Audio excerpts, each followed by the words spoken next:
Holy smokes, what is SoftBank doing with OpenAI? What does this have to do with the whole AI race? Nvidia drama, Microsoft Meta, we gotta talk about it. Apple earnings in, new crypto ETFs in, we'll talk about those. We'll also talk about some potential risk factors as well as what's still going really well in the economy right now. Let's get started today on January 31st for news that makes you money. Folks, a quick reminder, it is January 31st, which means that Trumponomics coupon code is expiring today, which means you would save a lot of money if you join today. You get lifetime access, course member live streams, the alpha report will be included for existing Stocks and Psych members as well. If you buy Stocks and Psych or Trumponomics, either one work for the alpha report, but you'll get course live streams, the trade alerts starting Feb 1, options trading, ideas, perspectives, you name it. Taxes, entrepreneurship, sales, marketing. This is a phenomenal product, and the amount of content that's in the course is just getting started. So go check it out at meetkevin.com. Email us if you have questions at staff@meetkevin.com. And for now, let's get into the topic of the video. All right, so with that out of the way, the SEC has approved a part of an application for an ETF that would track both Bitcoin and Ethereum. This is sort of a prediction that I made a couple of years ago that in the future we would actually have basket ETFs, and they're finally starting. This is really kind of think about, I mean, this isn't a big prediction, but think about it like almost like an S&P 500, but of the crypto world, where, you know, you don't have to pick which cryptocurrency you want to invest in. You just throw $100 in, and $20 automatically goes to Solana, and 10 goes to Doge, and 50 goes to Bitcoin, whatever the allocations are, right? It's an interesting start, and it looks like we'll be starting with Bitcoin and Ethereum, though there was also a filing for a Doge ETF. And the more you get those individual ETFs filed, the more likely it is that you're going to end up getting more of these basket ETFs. And then, of course, you'll end up getting more of the leveraged basket ETFs as well. Like we have on the triple NASDAQ, you end up getting for the triple cryptos, right? Anyway, the corporate buyback window is open, which is actually kind of bullish for the stock market. The corporate buyback window was mostly closed for about the last 3 weeks. 28% of the corporate buyback window opened on Monday, 45% is open by next Monday, and 60% by the end of next week. This should lead to about $7 billion a day of buying support. So in other words, retail has to paper hand to the tune of $7 billion a day just to keep stocks where they are. Kind of crazy, depending on obviously the buybacks and where those buybacks are. Let's be real, okay? There's a company called Enphase. I don't know if you've ever heard about it. You don't need to know about it. But anyway, they buy back stock all the time. It doesn't help.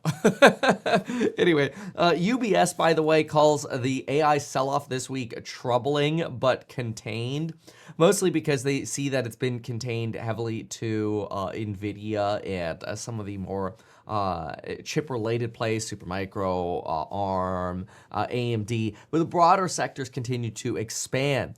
In part, this is likely because what we're seeing is this idea that, well, first of all, what SoftBank is doing with OpenAI, but also this idea that, hey, wait a minute, you know, AI, like, what DeepSeek innovated is actually good for a whole lot of people.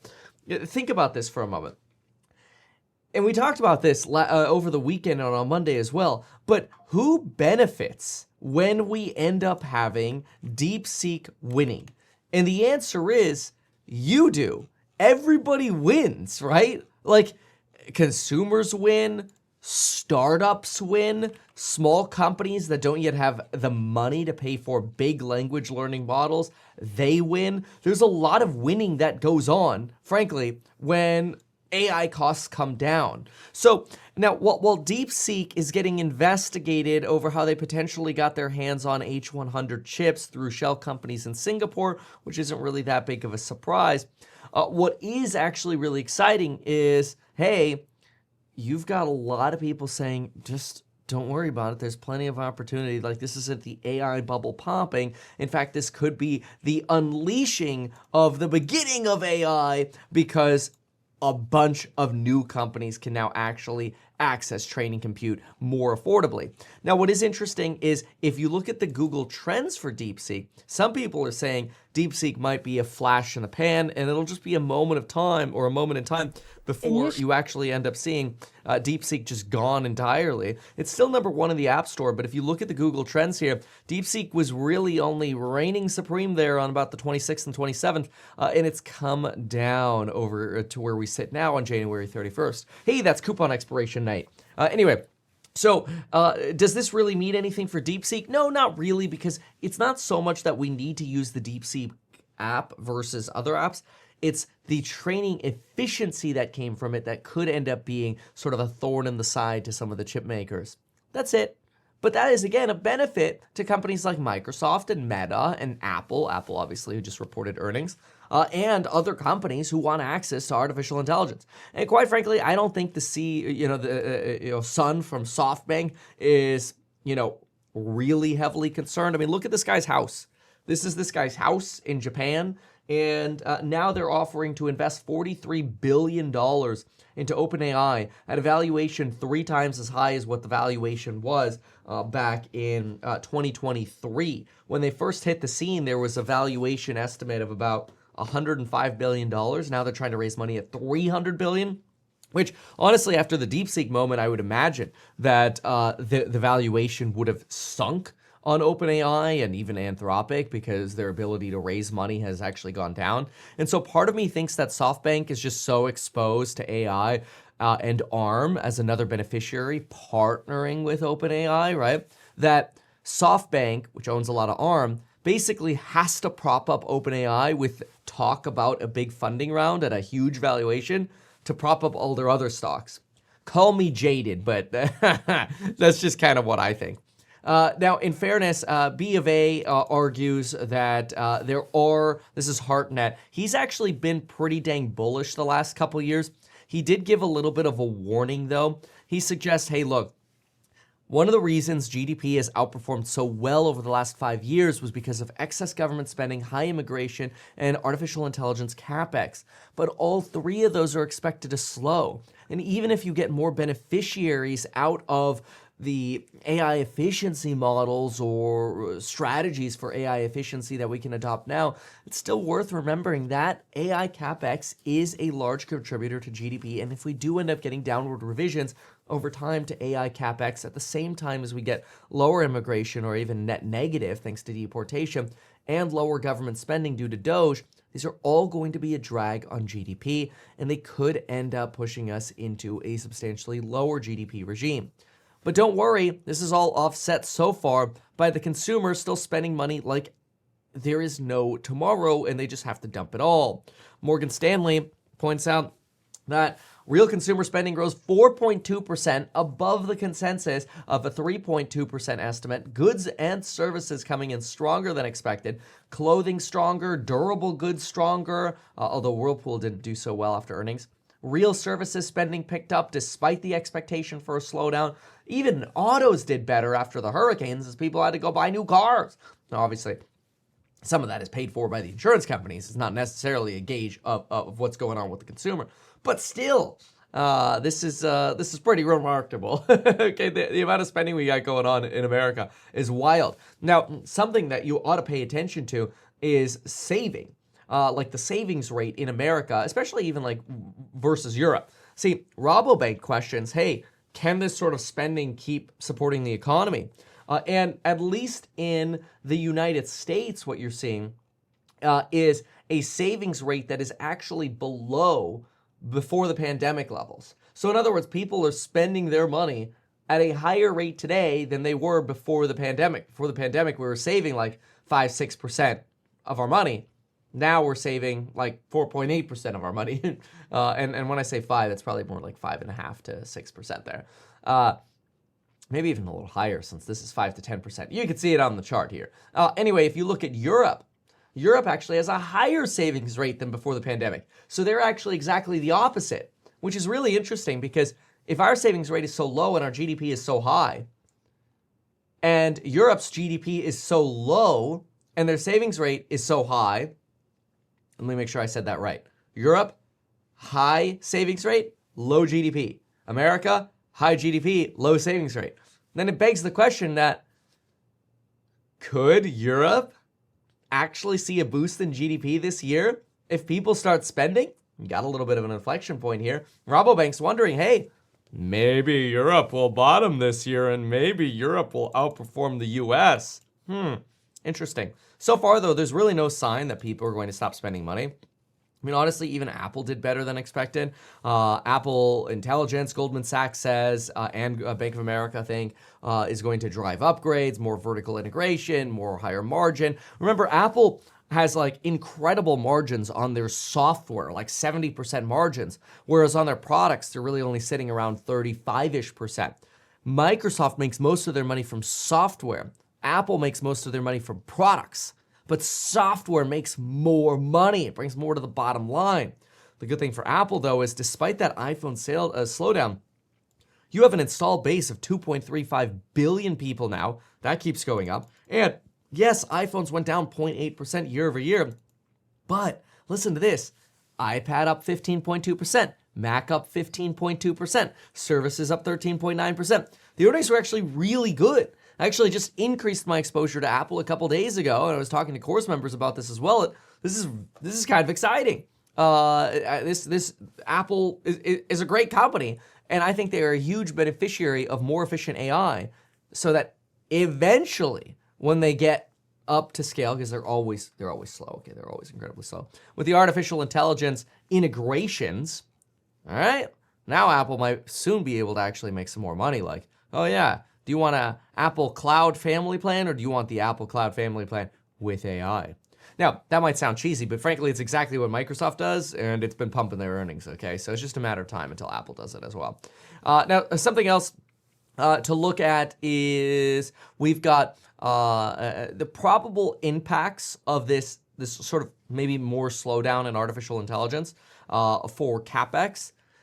Do watch what happens with the valuations at companies like Claude and OpenAI, because I think those will help you dictate what happens with stocks like ARM, Supermicrocomputer, AMD, NVIDIA. Because if those valuations and investments in those companies stay high, then they might continue to still throw money at capex.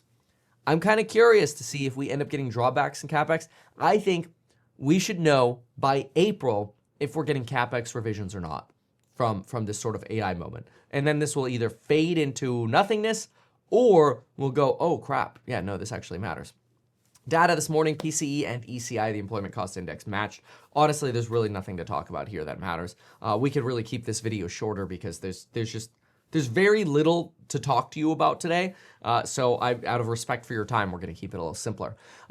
Plane crash update, 41 bodies recovered, 1 black box recovered. We don't expect to get a black box from the helicopter, so it's the plane's black box that was recovered. And Donald Trump used this as an opportunity via his press briefing yesterday. It was like back to the good old days. Should I say good old days? I guess that would be a biased way of saying it. When I said good old days, I really meant that like the past. Like everybody always refers to the past as, oh, back in the day, the good old days. Anyway. Back in the days when Trump would go in there and just shout at reporters. I thought you'd ask better questions. It was like a flashback to COVID, whereas in there in the briefing room, just yelling at the reporters. And I expected better from you. It's so entertaining. But anyway, Donald Trump ended up bagging on the helicopter, suggesting that they flew too high, they were going in opposite directions, mistakes were made, and DEI might be to blame at the FAA. And he ended up reading a list of initiatives that supported DEI from the Biden administration. Okay, probably a little extreme. There are reports, though, at the moment that the air traffic control tower was potentially understaffed. This has been true at every single air traffic control center in the entire country for a very long time. There have been so many staffing cuts and shortages. And I see it. I mean, I was flying a twin engine yesterday, and we're in a very busy airspace in Southern California. And these folks are overwhelmed. I have multiple times been on short final to land. And these air traffic control, short final, by the way, means I'm like close to landing. I'm landing within the next, 30, 45 seconds here. And then I hear another plane in front of me get cleared to take off. And I'm like, bro, are you blind? Like, I'm about to be on the runway and you're clearing somebody else to take off in front of me. And like, I'm a faster plane and you're clearing a Cessna to take off in front of me. So I'm like, here it comes. I'm going to have to go around. And then sure enough, I'm just going to say Kevin instead of the tail number. Kevin, go around, offset to the south. And I'm like, oh, back in the pattern.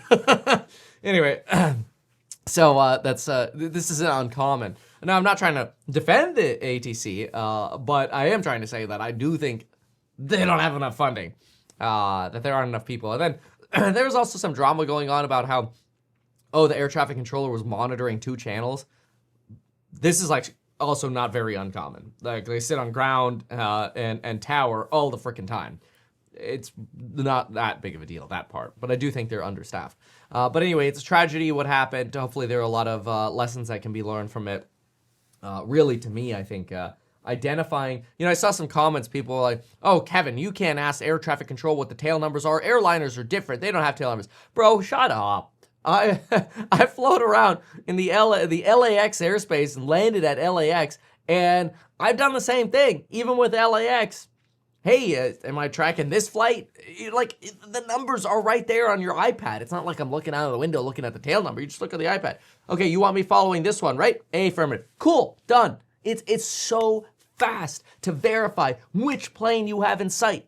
And if this helicopter simply verified, yep, and you're just verifying you want us to, keep an eye on flight, XYZ that we see taking off over there. No, there's another one. Holy crap. One extra sentence would have solved the damn thing on final.